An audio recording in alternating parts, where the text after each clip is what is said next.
ఒక మగవాడు ఏడ్చాడు అంటే దాని వెనక ఎంత బాధపడి ఉంటాడు? సమస్యల నుండి వచ్చే బాధ కంటే చెప్పుకోవడానికి ఒక్కరు కూడా లేరు అనే బాధే ఎక్కువగా ఉంటుంది. మీ గతం గొప్పది కాకపోవచ్చు, కానీ గతంలో నేర్చుకున్న గుణపాఠాలు మాత్రం గొప్పవే అని ఎప్పుడూ మర్చిపోకండి. కనికరం లేని మనుషుల మధ్య బ్రతుకుతున్నాం మనం. కానీ కాలానికి ఎవరూ చుట్టం కాదు. కర్మకి కనికరం ఉండదు. కాస్త జాగ్రత్తగా నడుచుకోండి. జీవికి మరణం మాత్రం తప్పదు. అప్పటి వరకు ఎలా ఉండాలో నీ జీవితం నీ నిర్ణయం. అలాగే నీ ఇష్టం కూడా. అర్థమైందనుకుంటా. సమయం ఉన్నప్పుడు మనుషుల విలువ తెలియదు. విలువ తెలుసుకునేసరికి సమయం ఉండదు. అలాగే ఆ మనుషులు ఉండరు. అందుకే ఉన్నప్పుడే గుర్తించండి.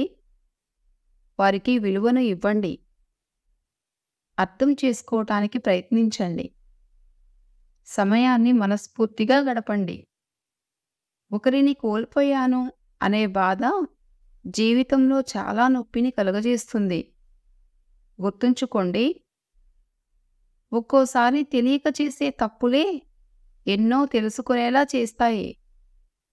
ఈ రోజుల్లో అప్పు ఇచ్చినా తిరిగి రాదు, అలాగే ప్రేమ ఇచ్చినా తిరిగి రాదు. కాదంటారా?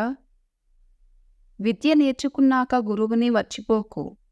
ధనం వచ్చాక మిత్రులని మర్చిపోకు.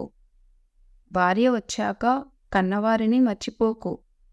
అలాగే గౌరవం వచ్చాక గతాన్ని మర్చిపోకు.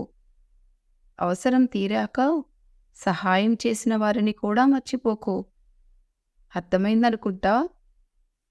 ఆడపిల్లకి పెళ్లి చేసే ముందు ఉన్నవాడా లేనివాడా అని కాదు, మనసు ఉన్నవాడా చెడు అలవాట్లు లేనివాడా అని చూడాలి. ఎందుకంటే సంపాదిస్తే డబ్బు వస్తుంది, అంతేకాని సంస్కారం మాత్రం రాదు కదా. గుర్తుంచుకోండి. ఇన్ని మంచి మాటల్లో మీకు ఏది బాగా నచ్చిందో కామెంట్ చేయండి. అలాగే ఈ వీడియో మీకు నచ్చినట్లయితే వీడియోని లైక్ చేసి ఇలాంటి మరిన్ని వీడియోస్ కోసం ఛానల్ని సబ్స్క్రైబ్ చేసుకోండి. ధన్యవాదాలు.